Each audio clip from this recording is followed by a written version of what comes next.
ہم نے کون سا بوڑھے ہوں، ہم نے تو سدا جوان ہی رہنا ہے۔ ایک کلرک نے نا ایک دفعہ کسی بہت بڑے رائٹر کو کہہ کے اپنے نام سمیت، اس نے کہا تھا میرا نام، ایڈریس، فون نمبر سمیت یہ بات اپنے کالم میں درج کر دو۔ اس نے کہا کہ میں کلرک تھا، تنخواہیں وغیرہ دیتا تھا کسی بینک میں یا کسی ایسے ادارے میں ملازم تھا جہاں میں وہ چیزیں دیا کرتا۔ تو کہتے ہیں کہ میں وہاں یہ کام کرتا تھا تو بوڑھے لوگ، آپ کو پتہ ہے ضعیف لوگ آتے ہیں بیچارے پینشن لینے، کسی بچے کی منت کرتے ہیں، وہ لے کے جاتا ہے، بابا جی کو یہ بھی نہیں پتہ انگوٹھا کہاں لگانا، فارم کیسے فل کرنا ہے۔ تو یہ سرکاری عہدوں پہ بیٹھے لوگ معاذ اللہ تنگ ہوتے ہیں اور کئی دفعہ غلط جملے استعمال کرتے ہیں۔ تو کہا کرتا تھا کہ میں بڑا سخت رویہ رکھتا تھا، اب میری بھی پینشن ہو گئی ہے، اور اب جب میں خود لینے جاتا ہوں نا، کہتے جتنے دھکے میں یہ تھے اس سے 11 گنا کھا چکا ہوں، پر معافی کوئی نہیں مل رہی۔ تو لوگوں کو یہ میرا نام لے کے ایڈریس سمیت بتا دیں کہ اگر اپنا بڑھاپا سیف کرنا چاہتے ہیں تو اپنی جوانی محتاط کریں، اگر اپنا بڑھاپا سیف کرنا چاہتے ہیں تو اپنی جوانی، اور بڑھاپے میں باتیں برداشت ہوتی، جوانی میں برداشت ہوتی ہیں، بڑھاپے میں تو لفظ صحیح بھی نہیں جاتے، آنسو خود بخود نکل جاتے ہیں جب بچہ بات کرتا ہے۔ سنو یہ نوجوان یہ حدیث یاد کر لیں، یہ طبرانی میں موجود ہے، میرے نبی کریم علیہ الصلوۃ والسلام نے فرمایا یہ حدیث یاد کر لینی ہے، پڑھیے درود صلی اللہ ہو، پھر کہیے صلی اللہ ہو، چلے تیسری دفعہ بھی پڑھ لے صلی اللہ ہو۔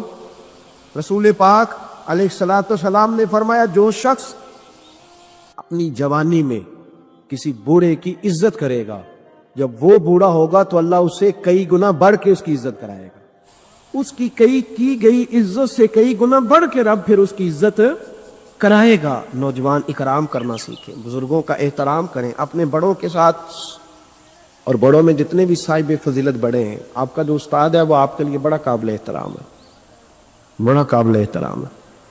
میں ماسٹر کی ڈگری لینے کے بعد اب بھی کبھی گاؤں میں اپنی پرائمری کے ٹیچروں کو دیکھتا ہوں، اب بھی تو احساس پیدا ہوتا ہے کہ یہ اگر ہمیں وہ الف با تا سا نہ پڑھاتے، شروع کی کتابیں یہ المدہ عام نہ پڑھاتے تو پھر اس سے آگے بھی ہمیں پڑھنا نہ آتا۔ اور اگر آپ کو اللہ تعالیٰ سمجھ دے نا، توفیق دے، تو یہ سمجھے کہ جو چھوٹا استاد ہوتا ہے اس کی محنت زیادہ ہوتی ہے۔ ہاں یونیورسٹی والے جو ٹیچر ہیں تو لیکچر دے کے چلے جاتے ہیں، تو وہ جس نے رٹا لگایا نا پہاڑے یاد کرانے کا، وہ جس نے آپ کو املا لکھنی سکھائی ہے نا، اس کی محنت، اگرچہ اس کی تعلیم میٹرک پی ٹی سی ہے، اگرچہ اب آپ اس سے کئی گنا زیادہ تعلیم حاصل کر گئے، لیکن اصل مشقت اس قاری صاحب کی ہے جس قاری نے آپ کو قاعدہ پڑھایا ہے، جس نے تلفظ ٹھیک کرایا ہے۔ ابتدائی کتابوں کے اساتذہ کی مشقت زیادہ ہوتی ہے، بڑے لوگ تو لیکچر دے کے چلے جاتے ہیں۔ تو بھائی ادب کرنا سیکھیں۔ میرے رسول پاک صلی اللہ علیہ وسلم نے ارشاد فرمایا، حضور فرمانے لگے ایک تیرا باپ وہ ہے جس کی صلب سے تو پیدا ہوا، اور ایک تیرا باپ وہ ہے جس نے اپنی بیٹی دے کے تجھے بیٹا بنایا، اور فرمایا ایک تیرا باپ وہ ہے جس نے تجھے تعلیم دی۔ وہ تیرا باپ ہے، اس کا اکرام کر، اس کا ادب۔ اور حضرت مولا علی شیر خدا نے تو شیروں جیسی بات ہی کر دی۔ بڑے لوگ بڑی بڑی باتیں، اتنی بڑی بات اس موضوع پر میں نے تلاش کیا ہے، میں نے بڑے لوگوں کو پڑھا ہے اس عنوان پر، لیکن اتنی بڑی بات کہیں نہیں ملی۔ حضرت علی المرتضی رضی اللہ تعالیٰ عنہ فرمانے لگے جس نے مجھے ایک حرف سکھایا ہے وہ میرا استاد ہے، اگر وہ چاہے تو مدینے کے چوک میں کھڑا کر کے مجھے بیچ دے، میں اس کے ہاتھوں بکنے کو بھی تیار ہوں۔ وہ جس نے مجھے ایک حرف، اساتذہ کا احترام نہیں، اساتذہ پریشان، استاد تو بیچارہ روز کٹہرے میں کھڑا ہے، روز کٹہرے میں، روز لوگ اس کو کہتے ہیں کہ جناب آپ نے یہ بات کیسے کر دی، آپ کی جرت کیسے ہوئی۔ اور جو لوگ، میں ایک کالج میں تھا چند دن پہلے، تو وہاں میرے جاتے ایک جھگڑا شروع تھا کہ جناب ہم کب سے آئے بیٹھے ہیں، تو ٹیچر کہتی ہے کہ یہ پیریڈ ختم ہوتا ہے تو پھر چھٹی دینی ہے، تو پہلے چھٹی دے، کیونکہ ماں بدولت آ چکے ہیں۔ اکرام نہیں، جو قومیں ادب نہیں کرتی وہ تعلیم کبھی بھی حاصل ہے، اور تعلیم حاصل کر بھی لیں تو تعلیم کا فیض نہیں پا سکتے۔ فیض ادب سے ملتا ہے۔ امام اعظم ابو حنیفہ، امام ابو یوسف سے کسی نے کہا کہ یہ امام اعظم کیوں ہیں؟ فرمانے لگے یہ بڑے امام اس لیے ہیں کہ بڑا ادب کرتے، بڑے اس لیے ہیں کہ بڑا ادب۔ امام صاحب کے ساتھ 4-5 شاگرد بیٹھے تھے، ایک باغ میں آپ تشریف فرما تھے۔ تو اب تو ہمارے ہاں بڑی آسانی ہے، کتابوں کو آپ کمپیوٹر سے سرچ کر سکتے ہیں، حوالے بڑی آسانی سے مل جاتے ہیں۔ اب بھی بڑا مشکل ہوتا ہے، کتاب سے ڈھونڈنا بڑا مشکل ہے۔ ہم اپنے طالب علموں کو کبھی کہتے ہیں نا صرف کتاب ہی ڈھونڈ کے دے دو، تو وہ کہتے ہیں جی اس کو آپ لگایا ہی حروف ترجیح کے حساب سے کریں تاکہ ہمیں یہ مشقت نہ کرنی پڑے. آپ اس کو روح ترجیح کے مشورے دیتے. کوئی کہتا ہے جی آپ فن کے لحاظ سے کتاب میں حدیث علیحدہ رکھا کریں, تفسیر علیحدہ رکھا کریں, تاکہ ہمیں کوئی مطلب حرکت نہ کرنی پڑے. مشورے دیتے ہیں, چلو اچھے بچے بھی ہوتے ہیں, سارا کچھ ساتھ ساتھ ہی ہے. تخریج کا کام کرنا بڑا مشکل ہے آج بھی. جب آپ نے صحیح مطالعہ کرنا ہو تو پھر موبائل شوبائل بند کر کے ہی ہوتا ہے. جب آپ نے کسی چیز پہ ریسرچ کرنی ہے, اس کو ہر لحاظ سے اور ہر زاویے سے آپ پڑھنا چاہتے ہیں, پھر یہ مشقت والا کام. اس زمانے میں زیادہ مشقت ہوتی تھی, گرمی بڑی سخت تھی, تو امام اعظم رحمۃ اللہ علیہ نے 2-3 شاگرد منگا لیے. اب بڑی ساری سہولیات ہیں. جب ہم کچھ صفحہ 2-3 صفحے محفوظ کرنا چاہتے ہیں تو اس کا طریقہ ہم یہ رکھتے ہیں کہ ہمارے پاس پنیں ہوتی ہیں, پن لگا لی, اتنے صفحے سائڈ پہ کر لیے, پھر کئی بہت ساری آسانیاں ہیں. اس زمانے کے اندر بڑا مشکل ہوتا تھا, کچھ کاغذ بھی بڑا مہنگا تھا, چیزوں کو سمیٹنا, اور اگر کچھ چیز بکھر جاتی تھی دوبارہ حاصل کرنا ایک مشقت والا کام. تو امام صاحب رحمۃ اللہ علیہ باغ میں بیٹھے تھے, کچھ حدیثوں پر کام ہو رہا تھا, ان کی جو روایات تھیں اس کے راوی جو تھے وہ مرتب کیے جا رہے تھے, چیزوں پر فقہ کے اصول بنائے جا رہے تھے. شاید 2, 4, 5 شاگرد بھی بیٹھے تھے. باغ کے ساتھ کچھ بچے کھیل رہے تھے, تو گیند گری ایک بچے کی. تو آپ کو پتہ ہے کہ ایک بچے کی ویسے ڈیوٹی لگائی جاتی ہے گیند ہی پکڑنے کی, کھڑا کرتے ہیں نا نہیں پیچھے اس کو کہ تو نے صرف گیند ہی پکڑنی ہے. مجھے چونکہ دلچسپی نہیں میچ سے, لہٰذا مجھے زیادہ نام وام نہیں آتے کچھ کو کیا کہتے ہیں. تو اس کو کھڑا کیا تھا انہوں نے پیچھے. وہ گیند اچانک آ گئی نا جب باغ میں, تو بچہ دوڑا آیا, 12-14 سال کا بچہ. جب وہ آیا نا باغ میں تو امام صاحب نے آؤ دیکھا نہ تاؤ دیکھا, امام صاحب جھٹ سے اٹھ کے کھڑے ہو گئے. اور جب کھڑے ہوئے تو وہ کاغذ جو تھے وہ سارے بکھر گئے. اب امام صاحب کھڑے ہوئے تو شاگردوں کو بھی کھڑا ہونا تھا, وہ بھی سارے کھڑے ہو گئے, ان کا بھی سارا سامان بکھر گیا, ٹوٹ گیا, دائیں بائیں چیزیں ہو گئیں. بچہ چلا گیا, امام صاحب بیٹھ گئے. شاگرد بڑے ادب والے تھے, انہوں نے پوچھا بھی نہیں کیا معاملہ ہے. اب نئے سرے سے ساری ترتیب دوبارہ سے لگائی گئی. تھوڑی دیر گزری تو بچہ پھر باغ میں آ گیا. امام صاحب پھر اٹھ کے کھڑے ہو گئے, پھر ساری چیزیں بکھر گئی. تیسری دفعہ وہ پھر آ گیا. اب پتہ نہیں وہ کتنی دفعہ آئے گا, بار بار شاگردوں کو بھی اٹھنا پڑتا, وہ کاغذات سارے بکھر جاتے. بالآخر ایک شاگرد بول پڑے, کہنے لگے حضور یہ تو بچہ ہے, کہ 100 دفعہ آئے گا. تو امام صاحب نے برجستہ جواب دیا, فرمایا اگر یہ 100 دفعہ آیا نا تو ابو حنیفہ 100 دفعہ اٹھ کے کھڑا ہوگا, میں کھڑا ہوگا, تمہیں تو نہیں نہ پابند کر رہا. کہ حضور ماجرا کیا ہے, کون ہے یہ بچہ؟ امام صاحب فرمانے لگے یہ میرے استاد کا پوتا ہے, یہ میرے شیخ کا پوتا ہے, میرے مرشد کا پوتا ہے. اصلہ نال جے نیکی کریے تو نسلاں تاک نہیں بھول دے, ہاں بے اصلہ نال نیکی کریے تو پھل کلیاں نال تول دے. یہ میرے حضرت کا پوتا ہے, اس گھر سے میں نے فیض لیا ہے. فرمایا میں نے نمک کھایا ہے, یہ کیسے ہو سکتا ہے کہ یہ آئے اور میں اٹھ کے کھڑا نہ ہوں, یہ 1000 دفعہ بھی آئے تو میں کھڑا ہوں گا. تو امام ابو یوسف فرماتے تھے اس دن مجھے سمجھ آئی کہ یہ جو امام صرف امام نہیں, امام اعظم ہے نا, یہ بڑے اس لیے ہے کہ انہوں نے ادب بڑے بڑے کیے, انہوں نے اکرام بڑے بڑے کیے. خدا کے بندے سمجھتے نہیں, اس شخصیت کے بارے میں لب کشائی کرتے ہو, ان کے بارے میں جن کے بارے میں میرے کریم رسول علیہ السلام نے فرمایا میرے ساتھ جس نے نیکی کی میں نے بدلہ دے دیا, ابو بکر کا بازو پکڑ کے اللہ کی بارگاہ میں لے جاؤں گا, کہوں گا یا اللہ تو ہی اسے احسانوں کے بدلے عطا فرما. کیا بات کرتے ہیں, اس شخص کے اتنی خشکی ہو گئی ہے دماغوں میں, سوچنا سمجھنا ہی لوگوں نے چھوڑ دیا ہے. حضرت سیدنا ابو بکر صدیق کہتے ہیں میں دیکھ رہا تھا گرمی بڑی شدید ہے, لوگ کہتے ہیں جی آپ حدیث پاک بیان کریں, آپ ان کا کوئی کلام سنائیں, تو میں کیا کرتا ہوں ذات سے پیار نہ ہو تو بات سے بھی نہیں ہوتا, پہلے ذات سے پیار کر لو پھر ان کی بات سے بھی پیار. یہ دیکھو نا جناب صدیق اکبر رضی اللہ تعالیٰ نے تبلیغ نہیں کر رہے اس وقت, وہ دعوت دین نہیں دے رہے, بتا کیا رہے ہیں, کہ بار بار چہرہ دیکھتا تو حضور سید عالم صلی اللہ تعالیٰ علیہ وسلم کو نا پسینہ مبارک آ رہا تھا, تو میں کوئی چھاؤں ڈھونڈنے لگا. ایک جگہ میں نے دیکھا ایک ڈھلان ہے پہاڑ کی, اس کے نیچے کوئی جگہ دی, میں نے جا کے جلدی سے صاف کی, میں نے وہاں کوئی چیز بچھائی. ایک روایت ہے چمڑے کا بستر بچھایا, اور ایک میں آتا ہے کہ اپنی چادر اتار کے بچھائی, امامہ کھول کے بچھایا, کریم محبوب صلی اللہ تعالیٰ علیہ وسلم کو وہاں لٹایا. کہتا اب میں ڈھونڈنے لگا کوئی ٹھنڈی چیز مل جائے گا. ہاں میری بات کو سمجھے, جس طرح کوئی لاڑ نہیں لڑاتا کسی کے, جس طرح اماں بڑا پیار کرتی ہے تو وہ خیال نہیں کرتی اس کی دھوپ کا, چھاؤں کا, کپڑے کا, آنے کا, بیٹھنے کا.